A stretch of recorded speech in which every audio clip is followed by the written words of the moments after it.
Bom, pessoal, estou acompanhando o chat, boa noite para todo mundo. Fico muito contente com esse convite, né, pela UFOP, de estar com vocês para falar de algo que eu adoro, que é divulgação científica. Então, hoje, a gente vai abordar um pouquinho dessa união, né, dessa articulação entre escola e universidade em prol da divulgação científica tão necessária nos tempos atuais. Ela sempre foi necessária, mas atualmente ela está mais importante ainda, né? Sobretudo quando a gente olha por diversas questões tendenciosas, negacionistas, os fake news, pessoas que querem desmontar a ciência, cortes, né, em bolsas. A gente está enfrentando agora diversos entraves com as bolsas do PIBID, do Residência Pedagógica. Então, eu vou falar um pouquinho para vocês dessa importância dessa união, né? Escola e universidade precisam caminhar juntas em prol de algo maior, em prol de produção de conhecimentos.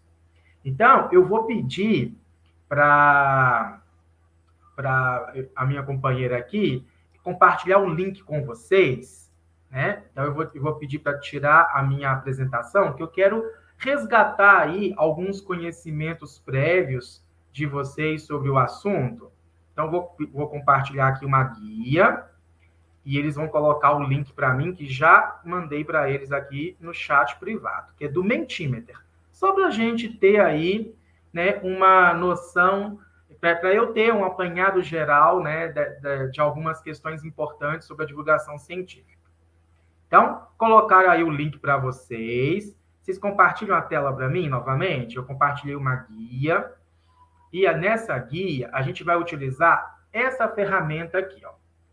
Vejam se vocês já conseguem interagir comigo. Ó, vou abrir aqui a votação. Tá? Então, tá aberto. Vê se vocês conseguem responder essa perguntinha. Qual a importância da parceria escola-universidade? Conseguem responder? Interajam comigo. Por enquanto, ninguém respondeu. Vamos lá? Então, para que isso? Para eu ver, né, como que vocês enxergam essa importância. Ouvir o outro é muito necessário. Então, Dávila já falou que consegue responder. Então, ótimo. Então, é muito importante. Então, vou pedir para vocês olharem isso para mim. Consegue? Vamos lá. Só clicar no link, gente, que vocês vão para essa tela aqui. Vamos lá? Vê se está dando certo agora, Aline. Opa, conseguiu. Já vi uma manifestação. Deixa eu só fechar aqui para nem todos verem ainda. Então, participem. Ó, já tenho 3 manifestações. Estão conseguindo agora. Ótimo. Então, toda vez que eu vou fazer alguma formação ou conversar com professores, eu pergunto, eu faço esse resgate prévio. É muito importante. Não sei se vocês conhecem essa ferramenta, mas é uma ferramenta muito importante, inclusive para fazer votação em sala de aula, né? Para você coletar aí, por exemplo, vai trabalhar um tema controverso. Então, vocês podem usar essa ferramenta que ela auxilia, né, a você captar essas opiniões. E como você não sabe quem respondeu, é anônimo, então dá para fazer diversos diálogos. Por que que eu uso essa atividade? Por que que eu uso essa ferramenta? Perdão. Porque essa ferramenta, por ela ser anônima, talvez a gente consiga trabalhar mais efetivamente alguns temas controversos, que auxilia a gente a divulgar, né, a ciência. Como assim temas controversos? Drogas, o próprio negacionismo, a questão da medicação. Né? Às vezes a pessoa não quer falar que tomou um determinado remédio para a Covid, né? Caiu na fake news. Ela não quer falar abertamente. Mas quando vocês fazem essa incursão dessa ferramenta, elas acabam respondendo. Aí você consegue fazer diversos diálogos. É o que eu sempre falo para os meus colegas professores, né? Professor não pode ter tabu. O professor tem que discutir sobre diversos temas de forma clara, de forma objetiva, aproximando do estudante. Se ele se sente desconfortável em discutir algum assunto, aí a gente vai lá, né, e busca uma formação sobre esse determinado assunto para a gente, né, não ter esse tabu na sala de aula. Estou falando aqui com relação à sala de aula, mas é em tudo, né? Quando você desenvolve uma pesquisa na universidade, né, e, por exemplo, na área de biotecnologia, que é igual, né, esse time que está aqui, ou na área da química, da física, da matemática, é muito importante a gente pensar de que forma que a gente conseguiria levar essa pesquisa para a sala de aula, para a sociedade, como que a gente consegue disseminar as informações provenientes dessa pesquisa. Isso é muito importante. Então, eu vou compartilhar as respostas de vocês. Estou ansioso aqui, porque eu também não vejo, só na hora que eu aperto aqui um botão para mostrar. E olha o que vocês responderam. Então, a importância da parceria escola-universidade, eu sempre mostro no final. E vocês que participaram, 13 pessoas participaram agora comigo. Olha o quão plural vocês são, né? Quase nada se repete. A maioria aqui, ó, são questões que vocês... são opiniões diferentes. Isso é maravilhoso, né? Mas eu vejo que vocês colocaram educação popular, a questão de transferência de conhecimento, vamos discutir? A gente não transfere um conhecimento para o outro, né? Quem dera, né? Todo o meu conhecimento, eu sou da química, né? Eu pudesse transferir para o meu aluno. E a gente também não absorve conhecimento, não. A gente não é esponja. Porque se a gente absorver, pensa lá, você lavando a louça do almoço, na hora que você aperta a esponja, o que acontece com a água? Vai embora, né? Com aquela sujeira, vai embora que está ali. Se a gente absorver conhecimento, se a gente usar esse termo, dá a sensação que eu estou decorando tudo para fazer uma prova, que é o que acontece, né, gente? Ainda mais aí na universidade, a gente acaba decorando muito, a gente critica muito a educação básica, mas a universidade passa por isso também, né? A gente decora, passou a prova foi a esponja, absorveu, jogou fora. Tem muita gente que fica doido que passa a prova para fazer isso, né? A gente não pode fazer assim com o conhecimento. Se isso acontece na pós-graduação, na graduação, isso tem que servir para a gente de contra-exemplo, de modo que nós, enquanto profissionais, a gente não seja esponja na vida do outro. Na educação, nem precisa comentar o quanto isso é importante, né? A gente não quer ser um professor esponja. Então, foi ótimo vocês terem né, colocado essa transferência de conhecimento, que é um termo que a gente usa recorrente, mas a gente não pensa na palavra, né? A gente, mas de verdade, podia ser isso. Vocês colocaram compartilhar conhecimento. Para mim, esse enlace, essa parceria, escola-universidade, ela vai além, né, desse compartilhar conhecimento. Eu acho que as duas instituições precisam ficar bem mais próximas para produzirem conhecimento juntas. Quando a gente sai da universidade, igual eu, hoje eu não estou na universidade mais, né? Terminei o meu mestrado e estou desenvolvendo pesquisa na escola. Então, quando a gente sai da universidade, é muito importante que a gente estabeleça vínculos efetivos com quem nos orientou, com os nossos professores formadores, para que a gente possa voltar na universidade e compartilhar aquilo que a gente está fazendo fora dela e que eles, enquanto professores pesquisadores desses centros, né, possam ir até as escolas. Eu tenho uma parceria muito grande com os meus professores da Federal de Viçosa e sempre que podem, eles estão comigo em palestras, eles estão comigo fazendo oficina na escola, né? E não é só da UFV, não, né? Na UFOP eu tenho uma grande parceira, que é a professora Luciana Hoffert, né? Sou fã de carteirinha, de tudo que ela faz, ela sempre está com a gente. Isso é imprescindível, né? Ela participou, por exemplo, de uma formação na escola que eu atuo, então isso foi muito bom. Até hoje os professores comentam das informações que ela levou. Então, quem está aí na universidade, tentar buscar diálogos mais efetivos com esses professores, olhar para a realidade, quem já saiu dela, fazer projetos em parceria. Aposto para vocês que tem um monte de professor bacana, de pesquisador excelente, que vai querer fazer essas parcerias. Quem não quer, a gente deixa de lado, né? A gente vai procurar quem quer, quem soma, quem traz isso para a sala de aula.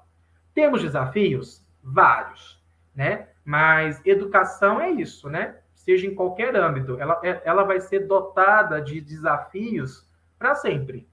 E esse desafio que tem que nos mover em prol de algo cada vez mais efetivo, e no meu caso, em prol de uma educação científica crítica. Bom, entrem no link novamente, vou passar para a questão 2. É só entrar no link novamente. Como a parceria escola-universidade pode auxiliar na divulgação científica? Então, respondam para mim. Agora é um argumento, né? Tá aberto para vocês, tá? Coloquem os argumentos lá. Só com aquela nuvem de palavras que eu fiz com vocês, a gente pode fazer diversos diálogos na sala de aula. Né? Imagina, na sociedade, ver algum problema, né? Então, nessa segunda questão, eu quero saber o como. Como que vocês acham que a gente pode... Deixa eu fechar aqui de novo, para ninguém ver. Como que a gente pode fazer esse diálogo? Gente, vocês podem ir conversando comigo, viu? Podem participar. Vai ser ótimo dialogar com vocês. Podem colocar as incursões aí. Estão conseguindo participar? Estão conseguindo? Então, vamos então, recebi 4 respostas já. Muito bem. Então, aqui, agora, a gente tem que pensar.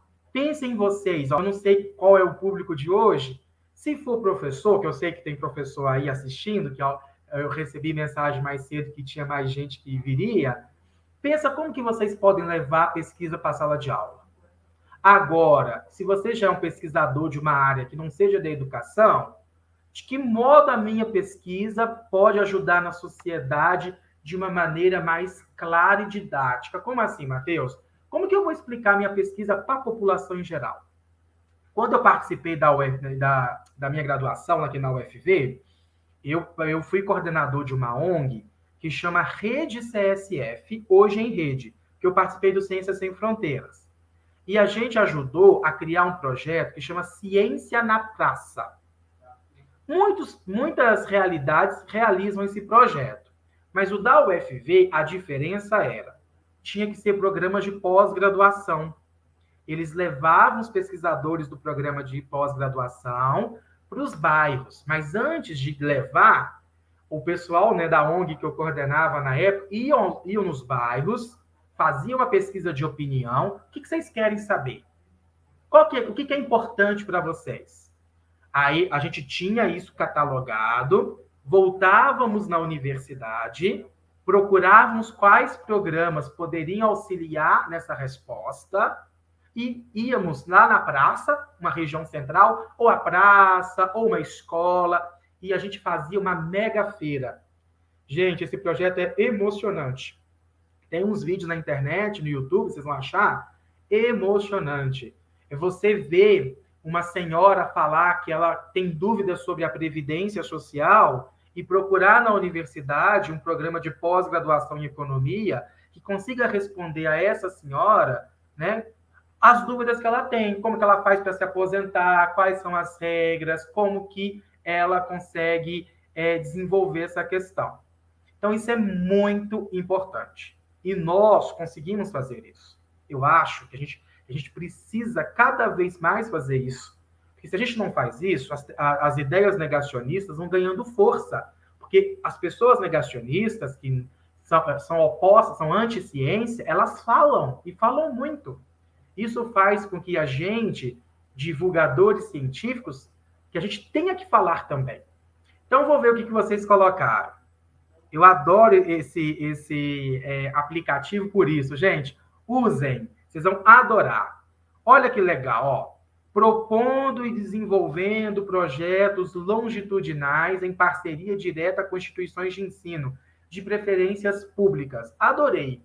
De preferência pública mesmo, né? É dinheiro investido, a gente pode fazer isso, a gente tem cérebro para isso, a gente conseguiu unir com uma privada, ótimo, mas públicas, vamos falar aqui de Minas Gerais, né? Eu vi que tem gente aí de outros estados, mas Minas Gerais, por exemplo, É o estado que tem mais universidade federal e mais institutos federais, campos, né? Tem vários campos vários campi avançados, né? Você tem diversas universidades em locais distantes, né? Do norte de Minas ao sul de Minas. Então a gente consegue. Eu sei que tem muita iniciativa legal, né? Que eu tenho pesquisado e tenho notado, mas também tem muita iniciativa que pode começar. Então, ó, através da realização de feiras científicas e semana acadêmica, exatamente, ao invés da semana acadêmica de química ser na UFOP, desloca ela para uma escola da cidade. Por que não? Ah, mas a escola não tem infraestrutura. Desloca para a praça, então. A gente consegue fazer isso. Um ano na universidade, um ano na praça. A gente precisa enxergar as escolas, os centros culturais, os museus, como locais, né, de divulgação científica e que a gente consegue fazer eventos lá. A minha escola, por exemplo, eu ficaria aqui horas e horas elencando diversos problemas infraestruturais. Vou fazer isso? Não. Mas a partir do momento que uma universidade, isso que eu estou procurando agora, conseguir, Matheus, vamos fazer a semana de química lá do ano que vem, vamos organizar e fazer de portas abertas. Eu não vou medir esforços para trazer essa feira para cá. Que seja um dia, que seja mínimo, mas os alunos, a escola, os professores precisam disso. Tá?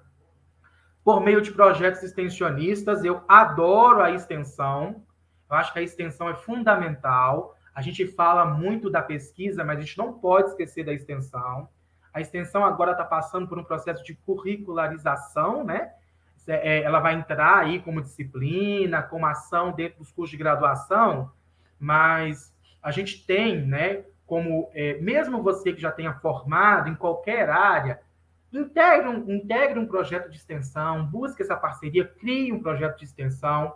Muitas universidades têm esse apoio, e hoje, eu no GEP4, que é um grupo de pesquisa aqui da UFV, a gente tem o sonho de possibilitar com que as pessoas criem projetos de extensão, criem projetos de pesquisa e levem para suas localidades, né? E fale para as suas localidades a pesquisa e a extensão, os projetos extensionistas que estão desenvolvendo. Então, isso é muito legal. Então, essa questão da parceria, a gente precisa intensificar. Não vou ler todos não, tá? Porque a gente vai conversar mais um pouquinho. Então, vou ler o último, ó. Mostrando aos alunos a importância do conhecimento científico no dia a dia e a forma como ele é construído nas universidades. Muito bem. Então, quem falou isso aqui deve ter sido uma professora, né, ou um aluno de licenciatura. E não é, então vou repetir, não é resolvendo 30, 40 exercícios tradicionais que a gente vai fazer com que o aluno veja importância no conhecimento científico. Não é. Então, isso tem que ser muito pensado, porque a gente quer divulgar a ciência em uma aula, mas nas outras 20, a gente fica socando exercício tradicional no menino. Ah, mas ele tem que fazer o Enem. Eu sempre disse isso e vou reforçar. O ensino crítico, o ensino voltado para a cidadania, com projetos de pesquisa, com projetos extensionistas, vai fazer com que o aluno não só passe no Enem, mas em qualquer processo seletivo, seja para ingressar no ensino superior, seja para ingressar no mundo de trabalho, porque a gente prepara o aluno para a vida, né? Ele vai conseguir. Ah, mas tem instituições mais duras. Eu já trabalhei em instituições mais duras, mas é aquele ditado, né? Água mole em pedra dura. Eu consegui quebrar essa pedra, furar essa pedra. Pena que eu saí da instituição, mas saí com a sensação de dever cumprido. Consegui levar muitos projetos, né? Consegui levar os meus alunos para visitar a Angra, né? Lá para ver a questão da energia nuclear. Nós fomos a Angra dos Reis. Mas, Matheus, você tem recurso? Que nada. Foram muitas rifas vendidas para levar os meus alunos. Mas eu não desisti, porque eu falei para a instituição que eu só iria se todos os alunos fossem. Só se o aluno não quisesse, ou o pai não autorizasse. Mas se o aluno quisesse ir, o pai autorizasse e me falasse, olha, não tenho condições de ir, isso me motivava a vender mais rifa, ajudar os meninos, e fomos todos, consegui levar. Então, isso não me desanima. Eu sei que é cheio de obstáculos, mas a gente não pode desanimar. E foi muito bacana, né? Eles terem visitado, visto os modelos. A gente não pode entrar dentro da usina, né? Por menores de idade. A gente não pode, né? Fazer essa visita interna. Na época que eu fui, não podia. Não sei como que está hoje. Mas só o fato deles olharem a usina, verem os modelos. Nossa, foi muito legal. Ouvir os trabalhadores da usina, isso me traz esperança. Esperança que a gente precisa, né, gente? Nos tempos atuais, sobretudo. Então, eu vou fechar a minha guia. Adorei as respostas. Vou ler todas depois com um carinho. Mas, assim, olha só. Muito bacana. Então, eu vou fechar aqui. Vou voltar para a minha apresentação, só para a gente discutir mais algumas questões. Então, a gente viu o Mentimeter. Toda vez que eu levo uma ferramenta para a sala de aula, eu, enquanto professor pesquisador, e bem assim enraizado na perspectiva freiriana, que fala da importância da gente ser um professor pesquisador, estou usando professor, mas é um profissional, tá? Quando eu falo em pesquisador, eu não estou falando que a gente tem que ficar ali construindo 10, 15 artigos, não. Mas é você desenvolver um olhar de investigativo, né, para o meio em que vive. Por que que isso acontece? Né? Por que que essa coisa está sendo dessa forma? E tentar buscar respostas que a gente tenha argumento para falar com as pessoas. E a gente precisa falar. Toda vez que a gente vai falar de questão de questões negacionistas, de fake news, que é o enfoque que eu vou dar aqui hoje, eu fico pensando assim, todo mundo que passou por um mestrado, por uma especialização, por um doutorado, por uma graduação, ele tem essa missão, né? Ele tem essa função social de explicar as coisas, explicar o que acontece ao nosso redor, ancorado em argumentações consistentes e coerentes com a ciência. Eu não estou falando para ninguém aqui deixar a fé de lado, a crença de lado, não. Pelo contrário, eu tenho muita fé. Mas o fato de eu ter muita fé, quando eu vou ensinar evolução para os meus alunos, eu vou ensinar no viés crítico. Isso não me faz ser anti-ciência. As pessoas estão confundindo isso, deixando a crença falar mais alto, né? Desconsiderando pesquisas de anos. Não é bem assim, não, gente. E a gente tem um pouquinho dessa função social conosco. E a pandemia só reforçou a pandemia que a gente já estava vivenciando na educação. Não sou eu que falo isso. É o Boaventura de Souza Santos. Tem esse livro na internet, tá? Podem dar uma olhada lá. É um livro muito legal. E ele cita isso. A quarentena provocada pela pandemia é, afinal, uma quarentena dentro de outra quarentena. De fato, é isso. Porque a pandemia, ela desvelou diversas fragilidades que antes a gente fazia de conta que não existia, mas estava lá. Então, ela abriu essa ferida. Quais feridas, Matheus? Uma delas é a alfabetização tecnológica. Nós não estamos alfabetizados tecnologicamente. Então, agora é buscar essa formação, né? Buscar aprender um pouco de tecnologias digitais, buscar desmistificar a palavra tecnologia, como que ela se articula com a ciência, e nós também, né, precisamos ser alfabetizados cientificamente. Então, eu trago o Chassot para conversar um pouco com a gente, que ele fala um pouquinho da nossa responsabilidade enquanto cientista, enquanto professor, que vai estar atuando na sociedade, vai estar atuando com os estudantes em sala de aula, da gente levar essa discussão cada vez mais próxima desses estudantes, que estimule uma formação crítica e reflexiva. Novamente, não adianta nada eu fazer uma aula mega elaborada de divulgação científica e lá na avaliação, no instrumento avaliativo, eu ser totalmente tradicional, isso levando para a sala de aula. Mas se eu for falar fora dela, a gente tem que atuar nesse discurso, teoria e prática bem, né, bem efetivo. Eles precisam caminhar junto, o que eu falo, o que eu faço. Tá bom? E, novamente, estou falando de alfabetização científica e tecnológica, porque a universidade vai nos ajudar nisso. Então, durante todo o meu percurso formativo, seja na UFV, seja no Canadá, né, fiquei 2 anos no Canadá, dei aula no ensino médio canadense, né, vi coisas lá que funcionam, que queria trazer para cá, né, algumas ideias eu trouxe. Vou dar uma dica para vocês que eu consegui implementar na UFV. Quando eu estava lá, né, desenvolvendo meu intercâmbio, a partir do momento que a gente sai da instituição, a gente pode procurar estágio em qualquer instituição canadense. E eu queria uma universidade X. E eu estava procurando no site da universidade e eles tinham um programa chamado Estudante por um Dia. Eu falei, gente, o que é isso? Só abrir um parêntese. Lá no Canadá, quase todas as instituições de ensino superior são pagas, né? Então, muitos estudantes, eles querem conhecer antes a instituição para se matricularem.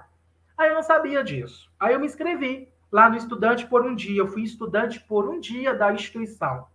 Aí vem um padrinho comigo e ele me mostra o que eu quero ver. Ele desenha, eu faço a inscrição, ele desenha um roteiro e eu visito com ele. Eu assisti uma aula, eu fui no laboratório, eu conheci o meu possível orientador, que depois se efetivou. Aí eu falei, aí quando eu voltei para o Brasil, isso precisa ter no Brasil. Eu não conhecia, gente, que instituições que faziam isso. Hoje a UFV faz. Eu saí do projeto, mas essa proposta de extensão continua. E qualquer universidade, instituição de ensino superior consegue fazer isso. Então, o que a gente faz hoje? O aluno do terceiro ano do ensino médio se inscreve, alguém do projeto vai montar o roteiro e, por um dia, ele vai ser aluno da UFV. Gente, eu acompanhei alguns. Sensacional. Você vê aquele estudante de Viçosa, que é uma cidade pequena, mas de regiões periféricas, que não sabia que a UFV era de graça, poder ir até a UFV e ser estudante por um dia do curso de medicina, do curso de engenharia, do curso de química. Eu conto com muita emoção de um aluno meu que foi estudante por um dia da UFV em arquitetura, hoje ele é aluno de arquitetura da Federal do Alagoas. Então, ele se inscreveu, era o sonho dele, foi e deu tudo certo. Então, a gente abre portas e a gente consegue fazer isso. Isso, para mim, é um enlace. Isso, para mim, é uma articulação universidade-escola efetiva. A gente não tem, quem dera a gente pudesse ser polvo, né, e poder abraçar todos os alunos que se inscreviam, porque muitos alunos queriam ser estudantes da medicina, da bioquímica, que a gente tem lá, das engenharias em geral, então a gente não conseguia abarcar todo mundo, então tinha uma lista de espera, mas o máximo que a gente conseguia, a gente fazia esses encontros, muito legal, vocês podem pesquisar, tem o site, chama Estudante por um Dia. Um outro projeto que eu desenvolvi, não está aqui não, só estou contando para vocês como buscar essas parcerias, foi o projeto Rede Idiomas. O Rede Idiomas, ele oferecia cursos culturais de idiomas gratuitos para estudantes, para a sociedade, porque aí a gente não focava só em estudante, não. Todo mundo da sociedade que quisesse se inscrever, poderia se inscrever. Eu fui professor de francês dessa turma, que eu falei que mesmo na coordenação eu queria ficar nesse projeto, aí eu tive turmas de francês, mas não tinha só francês, não. Tinha inglês, alemão, mandarim, espanhol, mas eu tinha minha turma de francês. Eu dei o francês básico 1, básico 2. Gente, eu tive aluno de ensino médio, né? Por mais que ele não consiga aí escrever um texto, nem eu, né, gente? Pedi para escrever um texto totalmente francês hoje, vou ter a minha dificuldade, até em português a gente tem, mas ver esses alunos de ensino médio hoje lendo um texto, entendendo, pesquisando algumas questões em francês, é sensacional. As duas alunas que eu acompanhei até o fim, que era de uma escola pública de Viçosa, de ensino médio, elas fizeram o francês o 1 e o 2 comigo, hoje elas estão na Federal, ambas estudam na UFV, e eu sou muito grato por toda a troca que a gente teve. e foram alunas sensacionais. Também tem no site da UFV, que chama Em Rede. O site, vocês vão ver algumas ações que eu desenvolvi com elas. Tem diversas atividades práticas que a gente desenvolveu. Então é isso. A gente tem que buscar essas articulações para desenvolver uma alfabetização científica. Hoje eu coloco a tecnológica, apesar de essa tecnológica já ter sido discutida já tem um tempo. Até trago esse livro que foi publicado esse ano. Então, se vocês quiserem aprofundar um pouquinho nessa questão, né, de como que a gente pode traçar projetos dessa natureza, o livro está aí de recomendação. Estou falando tudo e vou dar um enfoque agora na educação, porque isso aqui vai respingar em todo mundo, na sociedade como um todo. A base está aí, né? Tenho muitas críticas, não vou ficar falando das críticas hoje, mas tenho inúmeras, e ela insere tudo isso que eu estou falando aqui, ó, como competências gerais, pensamento crítico, repertório cultural, empatia e cooperação. Então, tudo isso aqui, ela já fala da importância da gente estar desenvolvendo com os nossos estudantes e que já não é novo, né, gente? Não precisava de uma base para falar isso. Só que muita gente não faz, nem na escola e nem fora dela. Então, a gente espera que vocês saiam aí mais inquietos e com ideias para desenvolver junto com as instituições em prol de uma divulgação científica. Mas, Matheus, eu não consigo nenhuma instituição parceira. Cria uma página no Instagram de divulgação científica e começa a articular questões dessa natureza. Aposto para você que você vai contribuir e muito para a formação da população. Porque se você printou aquilo ali, você joga em qualquer lugar, né? Aí as pessoas têm acesso. Aqui eu estou colocando os perigos, né, das mentiras se a gente não divulga a ciência da maneira correta. Eu vou focar só nesse sal rosa aqui, porque essa foi uma foto que ninguém me deu, eu tirei no mercado. Né? Então é mais gostoso de falar quando você tira, né? Então, olha só, fortalece o sistema imunológico, fortalece os músculos, previne câimbras, elimina toxinas do corpo. Gente, aqui, ó, para procurar o pessoal da nutrição, né, para fazer projeto, tô só dando exemplo, tá, gente? Para fazer projeto de parceria. Cadê o pessoal da nutrição? Vamos fazer junto, ó. Né? Quando eu vi essa propaganda lá no mercado, eu fiquei assim, eu já fiquei inquieto, e hoje eu discuto essa questão do sal rosa com os meus alunos, tá? Imagina um nutricionista. Será que isso inquieta ele? Isso que me preocupa, gente. Quando vocês notam uma informação errada, isso que inquieta vocês? Se inquieta, vamos buscar ações para melhorar essa situação. Agora, se não inquieta, o que a gente pode fazer? Esse é o problema. Tem muita gente que não se sente incomodado e afetado quando vê essas questões. E quando a gente vê essas questões, a gente vai ficar... O que a gente deve buscar? Buscar meios para desmistificar essas questões para que não fique, né, perpetuado isso. Tá vendo? Eu falei para vocês que se a gente não falar, o outro lado fala. Estou dividindo em dois lados, né? Mas não é essa bem a intenção. Mas para falar para vocês que nós temos que falar, né? Senão essas notícias invadem a nossa sociedade. E tem diversas fake news espalhadas. Aqui eu coloquei algumas, né? Até hoje dá para dar uma atualizada, né? Porque tem muito mais. Tem terraplanismo. Gente, terraplanismo tem até congresso aqui, ó. Teve congresso em São Paulo. Isso nos faz o quê? Nós precisamos de alguma coisa não está dando certo, né? A gente precisa intensificar isso. Como que eles têm? E eles se juntam. Parece que as pessoas anti-ciência são bem unidas, né? Vocês já notaram isso? São bem unidas, parece que elas se juntam aí em grupos e conseguem fazer o efeito que elas têm que fazer. Isso nos mostra que a gente tem que intensificar as nossas ações. Se cada um de nós fazer uma pequenina ação, a gente está fazendo muito. Porque hoje eu estou aqui com vocês. Amanhã vocês vão estar com vários outros. E a gente vai a gente vai construindo uma comunidade aprendente. Todo mundo aprende junto, pautado em uma formação para a cidadania. A gente ser seres humanos melhores. Então, aquecimento global, sempre cito isso aqui também. Não vou ficar falando de tudo, não, só queria trazer os temas para vocês de como que as fake news, ou melhor, as mentiras, né? Porque é mentira, né? A gente já usa o termo fake news para disfarçar uma mentira, né? Mas tem que falar, é uma mentira. Quando a gente divulga uma mentira, isso pode acontecer com qualquer um, né? A gente tem que ir lá, se a gente detectou que é uma mentira, ir lá e retificar. Pedir desculpas. Pedir desculpas é importante, né? Só que muita gente não faz isso. Continua perpetuando essa mentira. Então, a divulgação científica, quando ela faz esse elo universidade-escola, é para ajudar a intensificar isso. E quando eu falo de ciência, eu não estou me restringindo às ciências da natureza, não. Todas as disciplinas que compõem a escola, tá? Sociologia, língua portuguesa, matemática, e as que não compõem também. A gente hoje não tem uma disciplina de biotecnologia.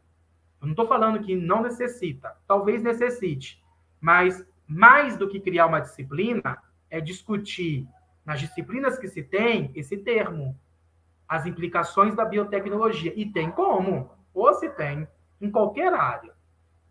A Viviane Mosé fala da importância da gente trabalhar a formação crítica e reflexiva e o potencial das notícias que estão na sociedade na escola. Então, ela fala muito dessa importância.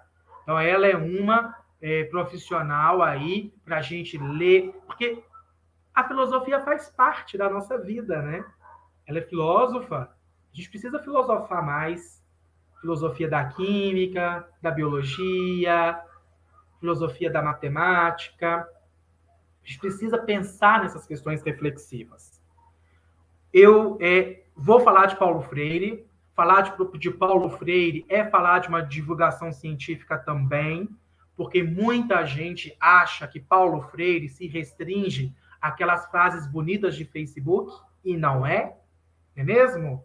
A gente compartilha aquelas frases lá no Facebook, muita gente compartilha e essas pessoas nunca leram Paulo Freire, né? Não sabe a dimensão crítica e política que ele traz.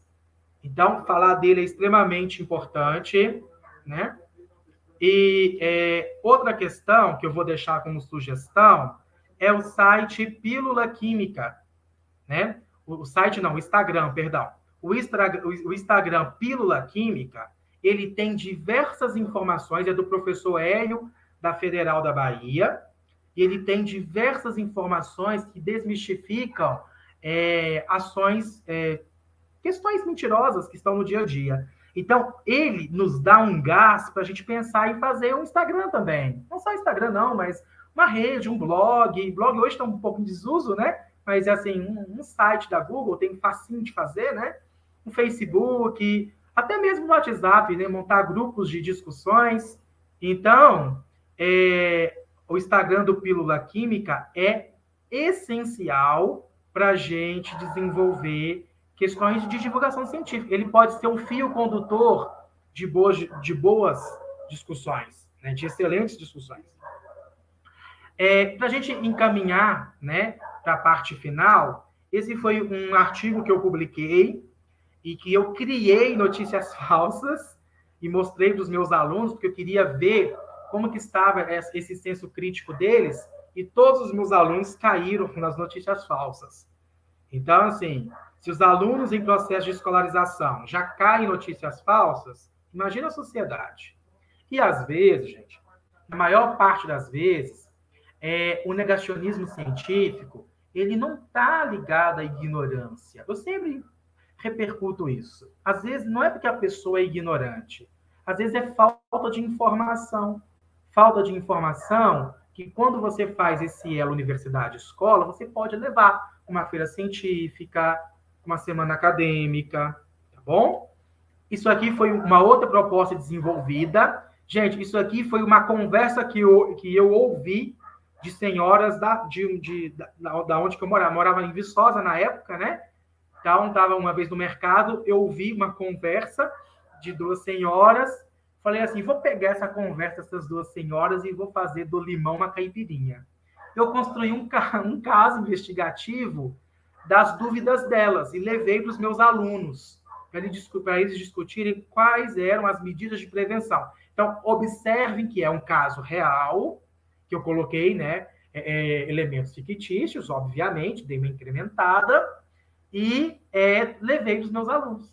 Né? Uma mão lava a outra. Então, qual que é a medida preventiva eficaz no combate à Covid?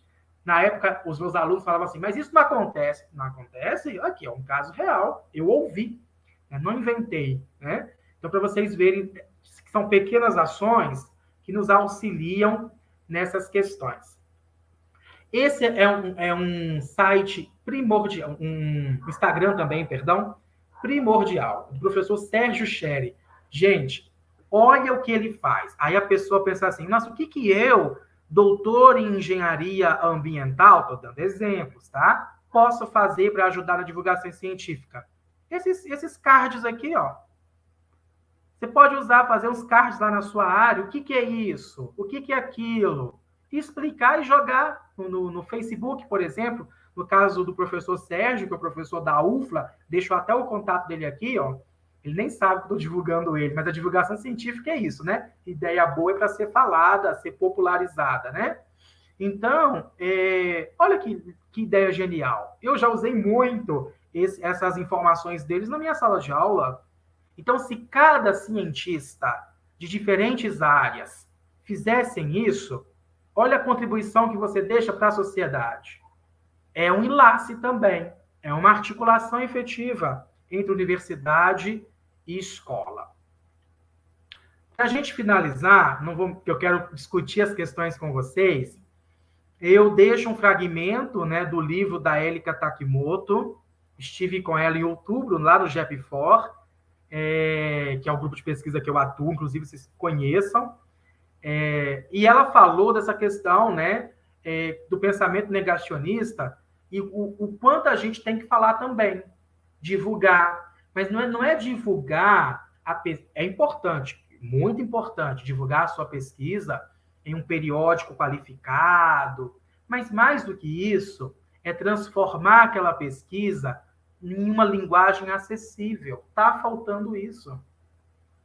Então, se a gente não faz isso, as crenças pessoais, as tradições têm falado mais alto, e quando elas falam mais alto, elas podem afetar a população igual o grupo anti-vacina. Então, a gente precisa intensificar eu falo dessa transposição didática, que é o desafio da educação, né? Se transpor didaticamente um conteúdo científico, um conceito científico, não é fácil, né? Mas é esse não ser fácil que nos motiva a fazer. Esse também é um livro legal pra caramba, né? Tem um capítulo 2 que eu gosto muito, que também é do professor Hélio, que vai falar do obscurantismo científico, que ele traz aí diversas questões para a gente pensar, né, a divulgação científica para todos. Onde que essa divulgação científica está chegando? Ô, gente, não é para chegar ao local que as pessoas já estão bem informadas só, não. Tem que chegar aonde que o acesso é dificultoso. Por exemplo, nas tribos dos indígenas. Pouca gente vai lá fazer divulgação científica, conversar com eles. Eles nos ensinam muito. Tenho lido muita pesquisa desenvolvida com os indígenas, por exemplo, e a necessidade da gente intensificar essa parceria com eles. Eu sei que na UFOP, na UFOP não, perdão, próximo de Ouro Preto, Mariana, tem comunidades quilombolas. Sei de um amigo que fez uma pesquisa em uma comunidade quilombola sensacional. Tem que fazer essas pesquisas. Um diálogo com esse povo e mostrar para eles que o que eles fazem são importantes e ajudam na ciência. Bom, eu ia fazer o Padlet com vocês, não vou fazer, né? Que eu queria ver o prós e contras dessa articulação, mas aí vocês podem comentar aí no chat o que vocês visualizam de entraves, né? Me falar um pouquinho desses obstáculos, quem tem tentado e não tem conseguido, para eu enxergar um pouco, né, também dessas dificuldades. Bom, aí, só para a gente terminar, eu não vou passar também não, porque eu quero discutir com vocês, Aqui, não sei se vocês já viram, mas eu vou depois compartilhar com as meninas do projeto. Isso aqui é a divulgação da vacina na França. Então, eles divulgam muito emocionante. A gente precisa de vídeos assim, né? Infelizmente, as questões governamentais não são das melhores, e falar de divulgação científica é falar de dimensão política, a gente não pode esquecer disso. Então, a gente está lá atuando, nós somos resistência, e a gente precisa ser a gente precisa ser divulgadores científicos resistentes. Se a gente não resiste, como é que faz? A gente vai deixar tudo à mercê dessas notícias falsas? Não podemos. Bom, quero falar com vocês um pouquinho. Eu acho que foi isso a ideia que eu queria trazer. Me coloco à disposição de vocês. Podem entrar em contato comigo, com o pessoal, né, do Ensina Biotech, com o Grupo GEP4. Vai ser um prazer estar discutindo com todos vocês. Obrigadão.